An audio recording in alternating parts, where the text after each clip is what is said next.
आज हम डिस्कस करेंगे क्लास 8 साइंस का चैप्टर नंबर 8 जिसका नाम है nature of matter elements compounds and mixtures. यह चैप्टर एनसीईआरटी के नए सिलेबस के हिसाब से डिज़ाइन किया गया है और इसका कंटेंट एनसीईआरटी की नई book curiosity A text book of science के चैप्टर नंबर 8 से लिया गया है। इस चैप्टर में हम ये जानेंगे कि हमारे आसपास की ज़्यादातर चीज़ें मैटर की बनी होती हैं। हम यूनिफॉर्म और नॉन यूनिफॉर्म मिक्सचर्स के डिफरेंसेस को पढ़ेंगे। हम ये जानेंगे कि साइंटिफिक लैंग्वेज में प्योर सब्सटेंस किसे कहते हैं और यह कैसे बनता है। हम एलिमेंट्स के बारे में पढ़ेंगे और किस तरह से एलिमेंट्स कंबाइन होकर के कंपाउंड्स का निर्माण करते हैं यह भी जानेंगे। हम मिनरल्स के बारे में पढ़ेंगे और यह भी जानेंगे कि हमारे डेली लाइफ में यूज़ होने वाली कौन कौन सी चीज़ें मिनरल्स की हेल्प से बनाई जाती हैं। हम अपने आसपास जिन भी चीज़ों को देखते हैं उसमें से ज़्यादातर चीज़ें मैटर की बनी होती हैं। मैटर को हम डिफाइन करते हैं कोई भी चीज़ जिसका कि कुछ मास हो और वो कुछ स्पेस ऑक्यूपाई करे उसे हम मैटर कहते हैं। For example refrigerator, table lamp, water, food, ball, trees etcetera. क्योंकि इन सभी चीज़ों का कुछ मास होता है और ये कुछ स्पेस ऑक्यूपाई करते हैं इसलिए इन्हें हम मैटर कहते हैं। अब हमारे आसपास ज़्यादातर चीज़ें जो हमें दिखाई देती हैं वो एक सिंगल सब्सटेंस की नहीं बनी होती बल्कि कॉम्बिनेशन ऑफ सब्सटेंसेस की बनती हैं। फॉर एग्जांपल अगर हम रेफ्रिजरेटर की बात करें तो रेफ्रिजरेटर को बनाने के लिए हम मेटल्स, रबर, प्लास्टिक एट्सेट्रा का इस्तेमाल करते हैं। इसी तरह से टेबल लैंप को बनाने के लिए हम मेटल, ग्लास और प्लास्टिक का इस्तेमाल करते हैं। इसी तरह से हम फूड को बनाने के लिए बहुत सारे इंग्रेडिएंट्स का इस्तेमाल करते हैं जैसे कि स्पाइसेस, वाटर, सीरियल्स एट्सेट्रा। अब जैसा कि हमने डिस्कस किया कि हमारे आसपास दिखने वाली ज़्यादातर चीज़ें मैटर की बनी होती हैं लेकिन कुछ इम्पॉर्टेंट चीज़ें ऐसी भी हैं जो मैटर की नहीं बनी होती। For example light, heat, electricity, यहाँ तक कि हमारे थॉट्स और इमोशंस भी जो कि हमारे लिए बहुत इंपॉर्टेंट होते हैं वो मैटर के नहीं बने होते। अब हम ये जानने की कोशिश करेंगे कि मिक्सचर्स क्या होते हैं। जब हम दो या दो से ज़्यादा सब्सटेंसेस को फिजिकली मिक्स करते हैं तो ऐसा करने से जो फाइनल प्रोडक्ट बनता है उसे हम मिक्सचर कहते हैं। फिजिकली मिक्स करने का मतलब ये होता है कि जिन सब्सटेंसेस को हमने मिक्स किया है उनका आपस में कोई केमिकल रिएक्शन नहीं होता और इसी वजह से ये सभी सब्सटेंसेस अपनी इंडिविजुअल प्रॉपर्टीज़ को रिटेन रखते हैं। जिन सब्सटेंसेस को मिक्स करके हम मिक्सचर का निर्माण करते हैं उन सब्सटेंसेस को हम कंपोनेंट्स ऑफ द मिक्सचर भी कहते हैं। अब मिक्सचर को डिस्कस करते वक्त यह जानना बहुत ज़रूरी है कि हम कॉमन लैंग्वेज में मिक्सचर शब्द का इस्तेमाल जिस तरह करते हैं साइंटिफिक भाषा में उस तरह से मिक्सचर शब्द का इस्तेमाल नहीं किया जाता। साइंटिफिकली जब हम मिक्सचर वर्ड का यूज़ करते हैं तो इसका मतलब होता है कि हमने दो या दो से ज़्यादा प्योर सब्सटेंसेस को मिक्स किया है। यहाँ पर प्योर सब्सटेंसेस के ऊपर एम्फेसाइज करना जरूरी है। कॉमन लैंग्वेज में तो हम किसी भी दो या उससे अधिक सब्सटेंसेस के कॉम्बिनेशन को मिक्सचर बोल देते हैं लेकिन साइंटिफिकली हम उसी कॉम्बिनेशन ऑफ सब्सटेंसेस को मिक्सचर कह सकते हैं जो कि प्योर सब्सटेंसेस से मिलकर बना हो। फॉर एग्ज़ाम्पल यदि हम चावल और दाल को मिक्स कर दें तो कॉमन भाषा में तो हम इसे मिक्सचर कह सकते हैं लेकिन साइंटिफिक भाषा में इसे मिक्सचर नहीं कह सकते क्योंकि यहाँ पर दाल अपने आप में एक मिक्सचर होती है। क्योंकि दाल पानी, प्रोटीन्स, फैट्स एट्सेट्रा के कॉम्बिनेशन से बनती है। इसीलिए क्योंकि इस कॉम्बिनेशन में इंडिविजुअल सब्सटेंसेस खुद में एक मिक्सचर है इसलिए हम इसको साइंटिफिक लैंग्वेज में मिक्सचर नहीं कह सकते। इसके विपरीत अगर हम शुगर को वाटर में डिज़ोल्व करें तो क्योंकि शुगर एक प्योर सब्सटेंस होता है, वाटर भी एक प्योर सब्सटेंस होता है, तो इस तरह से फॉर्म किए गए मिक्सचर को हम साइंटिफिक भाषा में मिक्सचर कह सकते हैं। अब ये जो मिक्सचर्स होते हैं ये दो तरह के होते हैं। एक को हम बोलते हैं यूनिफॉर्म मिक्सचर और दूसरे को हम बोलते हैं नॉन यूनिफॉर्म मिक्सचर। तो सबसे पहले हम डिस्कस करते हैं कि यूनिफॉर्म मिक्सचर क्या होता है। जब हम दो या दो से ज़्यादा कंपोनेंट्स को मिक्स करें और ये सभी कंपोनेंट्स यूनिफॉर्मली डिस्ट्रीब्यूट हो जाएं पूरे मिक्सचर में और इन इंडिविजुअल कंपोनेंट्स को डिस्टिंग्विश करना मुश्किल हो जाए या यूं कहें कि डिस्टिंग्विश ना किया जा सके तो ऐसे मिक्सचर को हम यूनिफॉर्म मिक्सचर कहेंगे। फॉर एग्जांपल अगर हम शुगर को वाटर में डिज़ोल्व कर दें, तो जब शुगर वाटर में डिज़ोल्व हो जाता है तो वो सब जगह पे यूनिफॉर्मली डिस्ट्रीब्यूट हो जाता है और हम शुगर को वाटर से अलग देख नहीं सकते, मतलब सॉल्यूशन सब जगह पर हमें एक जैसा दिखाई देता है। इसी तरह से एयर भी एक यूनिफॉर्म मिक्सचर होता है, क्योंकि एयर के अंदर nitrogen, oxygen, carbon dioxide, argon etcetera gases mixed होती हैं, लेकिन ये सभी गैसेस पूरे एयर में यूनिफॉर्मली डिस्ट्रीब्यूटेड होती हैं और इन इंडिविजुअल गैसेस को हम एक दूसरे से डिस्टिंग्विश नहीं कर सकते, इसलिए हम एयर को भी एक यूनिफॉर्म मिक्सचर कहते हैं। इसके विपरीत नॉन यूनिफॉर्म मिक्सचर उस मिक्सचर को कहते हैं जिसमें कि हम इंडिविजुअल कंपोनेंट्स को मिक्स करने के बाद भी आइडेंटिफाई कर सकते हैं, या तो हम उन्हें नेकेड आइज़ की हेल्प से देख सकते हैं या फिर उसे हम किसी मैग्नीफाइंग डिवाइस की हेल्प से देख सकते हैं। फॉर एग्जांपल, अगर हम सैंड को वाटर में मिक्स करें तो जो मिक्सचर फॉर्म होगा वो एक नॉन यूनिफॉर्म मिक्सचर होगा। सैंड कंटेनर के बॉटम में सेटल हो जाएगी और सैंड को हम वाटर से सेपरेटली देख भी सकते हैं, इसीलिए इस तरह से फॉर्म हुआ मिक्सचर जो है वो नॉन यूनिफॉर्म मिक्सचर कहलाता है। अब हम यह समझने की कोशिश करेंगे कि प्योर सब्सटेंसेस क्या होते हैं। जब हम साइंटिफिक भाषा में किसी सब्सटेंस को प्योर सब्सटेंस कहते हैं तो इसका मतलब ये होता है कि वह सब्सटेंस एक ही तरह के पार्टिकल से मिलकर बना है। इसके विपरीत एक मिक्सचर के अंदर दो या दो से अधिक प्योर सब्सटेंसेस के पार्टिकल्स हो सकते हैं। एक प्योर सब्सटेंस में से हम किसी भी फिजिकल मींस के द्वारा दूसरे तरह के पार्टिकल्स नहीं निकाल सकते। ऐसा इसलिए होता है क्योंकि प्योर सब्सटेंस केवल एक ही तरह के पार्टिकल से मिलकर बना होता है। फिजिकल मींस का मतलब होता है फिल्ट्रेशन प्रोसेस या डिस्टिलेशन प्रोसेस या इवेपोरेशन प्रोसेस या फिर मैग्नेटिक सेपरेशन करना। मतलब कि हम किसी भी फिजिकल मींस का इस्तेमाल करके एक प्योर सब्सटेंस में से कोई दूसरे तरह के पार्टिकल्स नहीं निकाल सकते, क्योंकि उसके अंदर कोई दूसरे तरह के पार्टिकल्स होते ही नहीं हैं। जब हम आम बोलचाल में प्योर सब्सटेंस का इस्तेमाल करते हैं तो वो साइंटिफिक भाषा में इस्तेमाल किए गए प्योर सब्सटेंस से अलग होता है। जैसा कि हमने अभी डिस्कस किया कि साइंटिफिक लैंग्वेज में जब हम प्योर सब्सटेंस वर्ड का यूज़ करते हैं तो इसका मतलब होता है एक ऐसा सब्सटेंस जिसके अंदर केवल एक ही तरह के पार्टिकल्स मौजूद हैं। इसके विपरीत हम आम बोलचाल में प्योर सब्सटेंस उन सब्सटेंसेस को कहते हैं जिसके अंदर कोई मिलावट नहीं होती। मिलावट को हम एडल्ट्रेशन भी कहते हैं। एडल्ट्रेशन एक इल्लीगल प्रोसेस होता है जिसमें फूड आइटम्स के अंदर कुछ चीप और हार्मफुल सब्सटेंसेस ऐड कर दिए जाते हैं, जिससे कि मैन्युफैक्चरिंग कॉस्ट कम हो जाती है और उस फूड आइटम की क्वांटिटी बढ़ जाती है। ऐसा मैन्युफैक्चरर्स ज़्यादा प्रॉफिट अर्न करने के लिए करते हैं, इसीलिए ये एक इलीगल प्रोसेस होता है। और जिन चीपर सब्सटेंसेस को एक फूड आइटम में मिक्स किया जाता है उन्हें हम एडल्ट्रेंट्स भी कहते हैं। अब जैसा कि हमने डिस्कस किया कि साइंटिफिक भाषा में प्योर सब्सटेंस उन सब्सटेंसेस को कहते हैं जो कि केवल एक ही तरह के पार्टिकल से मिलकर बने होते हैं। तो इस तरह से साइंटिफिकली डिफाइंड प्योर सब्सटेंसेस दो तरह के होते हैं। एक को हम बोलते हैं एलिमेंट्स और दूसरे को हम बोलते हैं कंपाउंड्स। तो सबसे पहले हम बात करते हैं एलिमेंट्स की। जो एलिमेंट्स होते हैं वो सिंपलेस्ट सब्सटेंसेस होते हैं, उन्हें हम किसी दूसरे सब्सटेंसेस में ब्रेक नहीं कर सकते, ना फिजिकल प्रोसेस के द्वारा और ना ही केमिकल प्रोसेस के द्वारा। ये एक ही तरह के एटम्स से मिलकर बने होते हैं।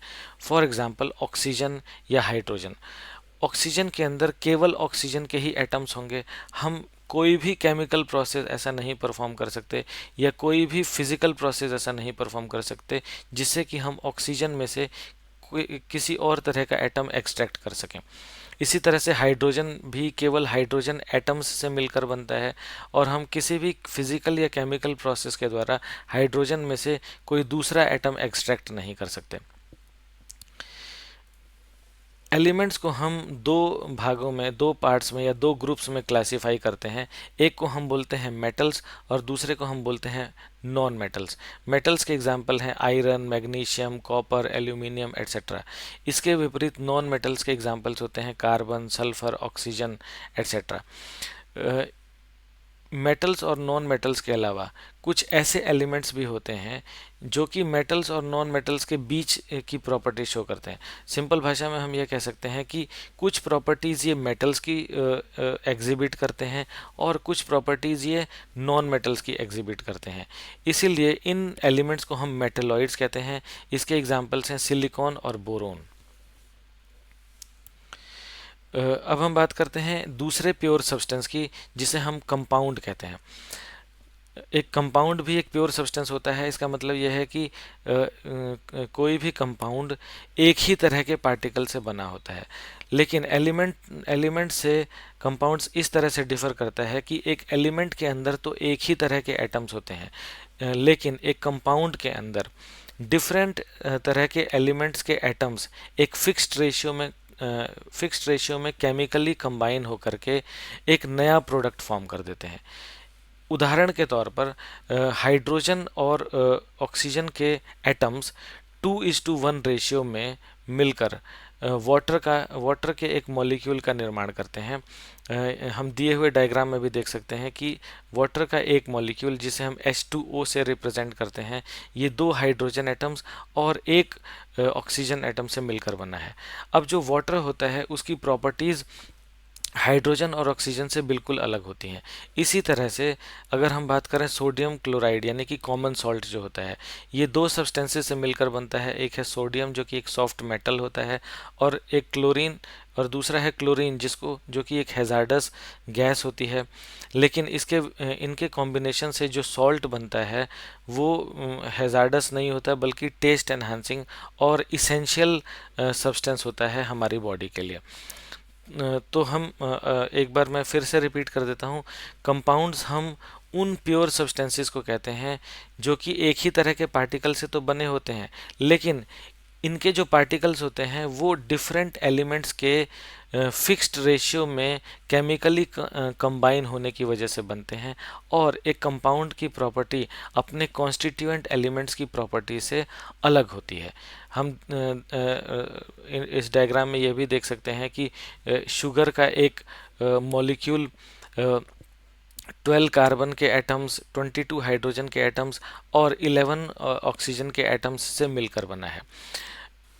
अब तक हमने एलिमेंट्स, कंपाउंड्स और मिक्सचर्स के बारे में डिटेल में डिस्कशन किया। अब हम यह डिस्कस करेंगे कि एलिमेंट्स, कंपाउंड्स और मिक्सचर्स को हम अपनी डेली लाइफ में कहाँ कहाँ इस्तेमाल करते हैं। आयरन जो कि एक एलिमेंट होता है, इसका इस्तेमाल बिल्डिंग्स के कंस्ट्रक्शन में, ब्रिजेस के कंस्ट्रक्शन में किया जाता है। इसी तरह कॉपर जो कि अगेन एक एलिमेंट होता है, इसका इस्तेमाल हम वायरिंग में करते हैं। कुछ कंपाउंड्स ऐसे होते हैं जिनकी सहायता से हम बीमारियों को ठीक कर सकते हैं। इन कंपाउंड्स का इस्तेमाल हम मेडिसिन में करते हैं। इसी तरह से नाइट्रोजन के कुछ कंपाउंड्स ऐसे होते हैं जिससे क्रॉप की प्रोडक्शन को बढ़ाया जा सकता है। नाइट्रोजन के इन कंपाउंड्स का इस्तेमाल हम फर्टिलाइज़र्स में करते हैं। इसी तरह से हम कुछ मेटल्स को यूनिफॉर्मली मिक्स करके एलॉयज़ बना सकते हैं। इन एलॉयज़ के अंदर कुछ डिज़ायरेबल प्रॉपर्टीज़ होती हैं। फॉर एग्ज़ाम्पल, हम आयरन, निकल, क्रोमियम और कार्बन को यूनिफॉर्मली मिक्स करके स्टेनलेस स्टील बनाते हैं। स्टेनलेस स्टील एक एलॉय होता है और इसकी प्रॉपर्टीज़ अपने कॉन्स्टिट्यूएंट मेटल्स से बेटर होती है। फॉर एग्ज़ाम्पल, स्टील आयरन के कंपैरिजन में ज़्यादा स्ट्रॉन्गर होता है और ज़्यादा ड्यूरेबल होता है। स्टील का इस्तेमाल हम यूटेंसिल्स बनाने में, कटलरी बनाने में, किचन के सिंक्स बनाने में करते हैं। इसी तरह से ब्रास जो कि कॉपर और जिंक का एक एलॉय होता है, इसका इस्तेमाल हम डोर हैंडल्स बनाने में और म्यूज़िकल इंस्ट्रूमेंट्स बनाने में करते हैं। इसी तरह से ब्रॉन्ज जो कि कॉपर और टिन का एक एलॉय होता है, इसका इस्तेमाल हम बेल्स बनाने में और मेडल्स बनाने में करते हैं। अब तक हमने एलिमेंट्स और कंपाउंड्स के थ्योरेटिकल एस्पेक्ट को डिस्कस किया। अब हम यह जानने की कोशिश करेंगे कि एलिमेंट्स और कंपाउंड्स नेचर में कहाँ पाए जाते हैं। बेसिकली एलिमेंट्स और कंपाउंड्स मिनरल्स के अंदर पाए जाते हैं, और ये मिनरल्स जो कि नेचुरली अकरिंग सॉलिड सब्सटेंसेस होते हैं, ये रॉक्स में पाए जाते हैं। हम ऐसा भी कह सकते हैं कि एक रॉक बहुत सारे मिनरल्स का मिक्सचर होता है। कुछ मिनरल्स जिनको कि हम नेटिव मिनरल्स कहते हैं, ये प्योर एलिमेंट्स के बने होते हैं, जैसे कि गोल्ड, सिल्वर, कॉपर, ये मेटल्स हैं, और कार्बन और सल्फर ये नॉन मेटल्स होते हैं। परंतु ज़्यादातर मिनरल्स कंपाउंड्स होते हैं। इसके एग्जांपल्स हैं quartz, calcite, mica, pyroxene, olivine और टेल्क। हम मिनरल्स का इस्तेमाल अपनी रोज़मर्रा की ज़िंदगी में यूज़ किए जाने वाले बहुत सारे प्रोडक्ट्स को बनाने में करते हैं। फॉर एग्ज़ाम्पल, हम क्वार्ट्ज, कैल्साइट और आयरन ऑक्साइड का इस्तेमाल करके सीमेंट का निर्माण करते हैं। इसी तरह से हम टेल्क मिनरल का इस्तेमाल करके टेल्कम पाउडर बनाते हैं। इसी तरह से हम मिनरल्स को यूज़ करके और भी बहुत सारे यूज़फुल प्रोडक्ट्स का निर्माण करते हैं। अब हम इस चैप्टर में मौजूद कुछ एडिशनल इंसाइट्स को डिस्कस करेंगे। टोटल 118 एलिमेंट्स होते हैं, जिसमें कि ज़्यादातर एलिमेंट्स सॉलिड स्टेट में एग्जिस्ट करते हैं रूम टेम्परेचर पर। 11 एलिमेंट्स ऐसे होते हैं जो कि रूम टेम्परेचर पर गैशियस स्टेट में एग्जिस्ट करते हैं। ये सभी 11 एलिमेंट्स नॉन मेटल्स होते हैं। For example oxygen, nitrogen etcetera. Mercury और ब्रोमीन, ये दो एलिमेंट्स ऐसे होते हैं जो रूम टेम्परेचर पर लिक्विड स्टेट में एग्जिस्ट करते हैं। मरकरी मेटल होता है और ब्रोमीन नॉन मेटल होता है। गैलियम और सीजियम, ये रूम टेम्परेचर पर तो सॉलिड होते हैं, परंतु 30 डिग्री सेल्सियस पर ही लिक्विड स्टेट में कन्वर्ट हो जाते हैं। ज़्यादातर एलिमेंट्स के एटम्स एक दूसरे से कंबाइन होकर के एक स्टेबल पार्टिकल फॉर्म करते हैं और उसी फॉर्म में एग्जिस्ट करते हैं। फॉर एग्जांपल, हाइड्रोजन के दो एटम्स मिलकर के H2 मॉलिक्यूल फॉर्म करते हैं। ये एक स्टेबल पार्टिकल होता है, इसलिए हाइड्रोजन के एटम्स हमेशा ही H2 मॉलिक्यूल की फॉर्म में एग्जिस्ट करते हैं। और इसी तरह से ऑक्सीजन के एटम्स भी कंबाइन होकर के O2 मॉलिक्यूल फॉर्म करते हैं। और क्योंकि O2 मॉलिक्यूल स्टेबल होता है, इसलिए ऑक्सीजन O2 मॉलिक्यूल की फॉर्म में ही एग्जिस्ट करता है। मॉलिक्यूल और कंपाउंड में डिफरेंस ये होता है कि एक मॉलिक्यूल के अंदर सेम या डिफरेंट टाइप के एलिमेंट्स के एटम्स हो सकते हैं। जैसे कि O2 के अंदर केवल ऑक्सीजन के ही एटम्स मौजूद हैं, लेकिन एक कंपाउंड के अंदर हमेशा ही डिफरेंट एलिमेंट्स के एटम्स मौजूद होते हैं। जैसे कि वाटर के अंदर हाइड्रोजन और ऑक्सीजन के एटम्स होते हैं, इसलिए वाटर एक कंपाउंड भी है और मॉलिक्यूल भी है। लेकिन O2 को हम कंपाउंड नहीं कह सकते, क्योंकि इसमें सिर्फ ऑक्सीजन के ही एटम्स होते हैं, इसलिए इसे सिर्फ हम मॉलिक्यूल कह सकते हैं। जब हम वाटर के अंदर से इलेक्ट्रिसिटी को पास करते हैं तो हाइड्रोजन और ऑक्सीजन गैस निकलती है। यह इस बात को इंडिकेट करती है कि वाटर एक कंपाउंड होता है। सोडियम, जो कि एक सॉफ्ट मेटल होता है, ये क्लोरीन नाम की एक हैजार्डस गैस के साथ कंबाइन करके सोडियम क्लोराइड फॉर्म करता है, जिसे हम कॉमन सॉल्ट के नाम से भी जानते हैं। ये कॉमन सॉल्ट टेस्ट एनहांसिंग होती है, बिल्कुल भी हैजार्डस नहीं होती और हमारे लिए इसेंशियल भी होती है। शुगर कार्बन, हाइड्रोजन और ऑक्सीजन से मिलकर बनता है। साइंटिस्ट्स ने एक अल्ट्रा लाइट मटेरियल का निर्माण किया है, जिसको ग्रेफीन एरोजेल के नाम से जाना जाता है। इसकी एब्जॉर्ब करने की कैपेसिटी बहुत ज़्यादा होती है, इसलिए इसको हम स्पिल्ड ऑयल्स को एब्जॉर्ब करने में कर सकते हैं। ढोकरा आर्ट, जो कि बिहार और उड़ीसा की एक ट्रेडिशनल आर्ट है, इसमें ब्रास और ब्रॉन्ज एलॉयज़ का इस्तेमाल करके एनिमल्स ह्यूमंस के स्ट्रक्चर्स को बनाया जाता था, जो कि हमारे नेचर से कनेक्टिविटी को रिप्रेजेंट करने के लिए किया जाता है। तो इस चैप्टर में हमने मिक्सचर्स के बारे में डिस्कस किया और यह जाना कि मिक्सचर के अंदर मौजूद कंपोनेंट्स एक दूसरे से केमिकली रिएक्ट नहीं करते, इसलिए फिजिकल प्रोसेसेस के द्वारा इनको सेपरेट किया जा सकता है। हमने प्योर सब्सटेंसेस को डिस्कस किया, हमने एलिमेंट्स के बारे में पढ़ा और यह जाना कि element simplest form of matter होता है। हमने कंपाउंड्स को डिस्कस किया और यह जाना कि दो या उससे अधिक एलिमेंट्स एक फिक्स्ड रेशियो में कंबाइन करके कंपाउंड्स का निर्माण करते हैं। हमने मिनरल्स को डिस्कस किया और यह भी जाना कि मिनरल्स एलिमेंट्स और कंपाउंड्स के नेचुरल सोर्सेज होते हैं। Thank you very much.